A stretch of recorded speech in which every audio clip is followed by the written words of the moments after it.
I don't always have a great track record with daily projects, but I did manage to finish my Messy May journal almost on time. So let's take a walk through. So basic collage cover.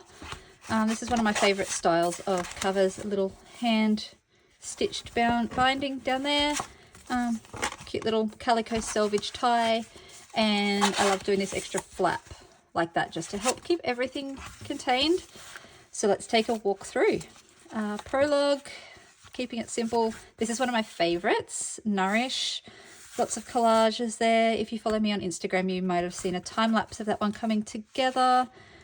So most of them are collage style, obviously not all of them. This is mark making. Some pages I do like better than others. Really don't love this one. I pulled the colors from this picture here. Didn't necessarily love it.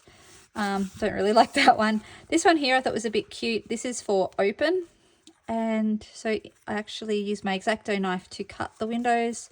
So got some stamping, typewriter, and some paint and washi and yarn and stuff in this one. So just a cute little ode to creativity, reflection, and that's actually another little interactive part. This one was undercover, so I used a post-it note to create, you can kind of see these rectangles as I've done different layers and moved the post-it note around. Keeping going, this was shadow, so I did some shadow drawing and covered with watercolor. You can see little samples of the colors I used down here, which I then inspired over here on Botanical. My glue is coming loose.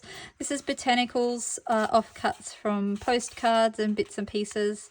Some leaves from flower arranging. This one didn't turn out quite as well as I'd hoped.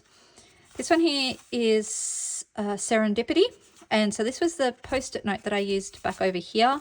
I thought it turned out kind of cute in and of itself, and then these are other offcuts that were just floating around my desk. Bold, stitching, nearly missed a page. Home. I think this one was emotion maybe, and I was kind of picking things that helped me ground myself in emotion. Experiment from memory.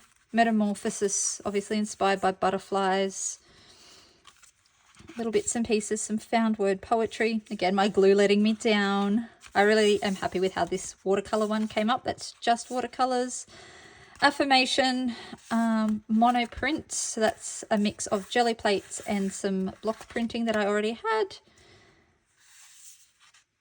And that's the end, and that was my May art journaling. I hope you enjoyed this flick through. If you have any questions, please feel free to drop them in the comments or find me over on Instagram, and I will answer them as best I can.